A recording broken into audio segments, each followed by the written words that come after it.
Hi guys, welcome my channel. இன்னைக்கு என்ன video பார்க்க போறீங்கன்னா லஞ்ச் பாக்ஸ் வீடியோ தாங்க. முடிஞ்ச வரைக்கும் வீக்லி 2 வீடியோஸ் சமையல் வீடியோஸ் போடலான் இருக்கேன். எங்களுக்கு அப்படியே கொஞ்சம் சப்போர்ட் பண்ணுங்க. இன்னைக்கு என்ன லஞ்ச் பாக்ஸ்னா தக்காளி சாதம், காலிஃப்ளவர் பகோடா. பார்க்கலாமா? வாங்க.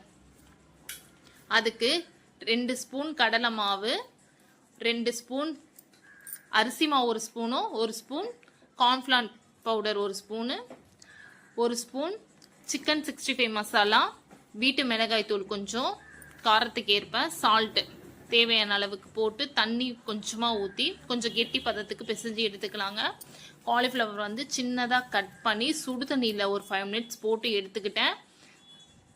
இப்போ இதில் நல்லா கலந்து ஒரு 1 ஹவர் ஊறட்டும்னு சொல்லிட்டு ஊறின பிறகு எண்ணெய் சட்டி நல்லா காஞ்ச உடனே காலிஃப்ளவர் பகோடாவை இதிலே ஆட் பண்ணி கொஞ்சம் ஸ்டவ்வை சிம்மில் வச்சுட்டு நல்லா வெந்ததும் இந்த சைடு கொஞ்ச நேரம் அந்த சைடு கொஞ்ச நேரம் வேக வச்சு எடுத்துட்டேங்க. Cauliflower pakoda ready.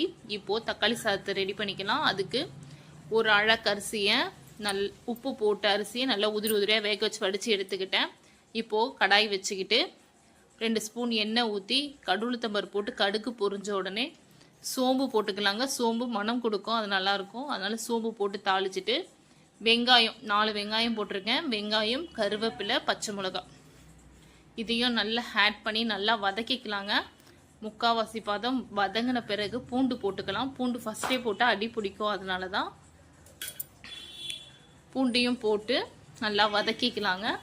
வதக்கி முடித்த உடனே தக்காளியும் பொடிசாக கட் பண்ணியிருக்கேன். 4 வெங்காயத்துக்கு 4 தக்காளி எடுத்திருக்கேன்.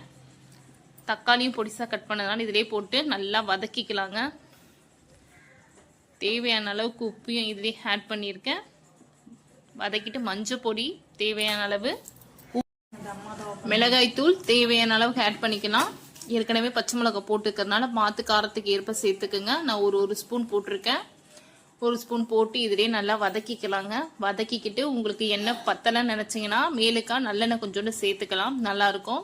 நல்லா வதக்கிட்டு பொடிசாக கொத்தமல்லியும் இதிலேயே பொடிசாக அரிஞ்சு இதில் போட்டு நம்ம வேக வச்சு ஆற வச்சிருக்க சாதத்தையும் இதிலே போட்டு கலரி இறக்குனீங்கன்னா சுவையான தக்காளி சாதம் ரெடி. நான் என்னுடைய ஸ்டைலில் இப்படி தான் பண்ணுவேன். நீங்களும் ட்ரை பண்ணி பாருங்கள். உங்களுக்கும் பிடிச்சிருந்துச்சுன்னா நீங்கள் சேனலை சப்ஸ்கிரைப் பண்ணுங்கள், லைக் பண்ணுங்கள், ஷேர் பண்ணுங்கள், கமெண்ட் பண்ணுங்க. பாய்.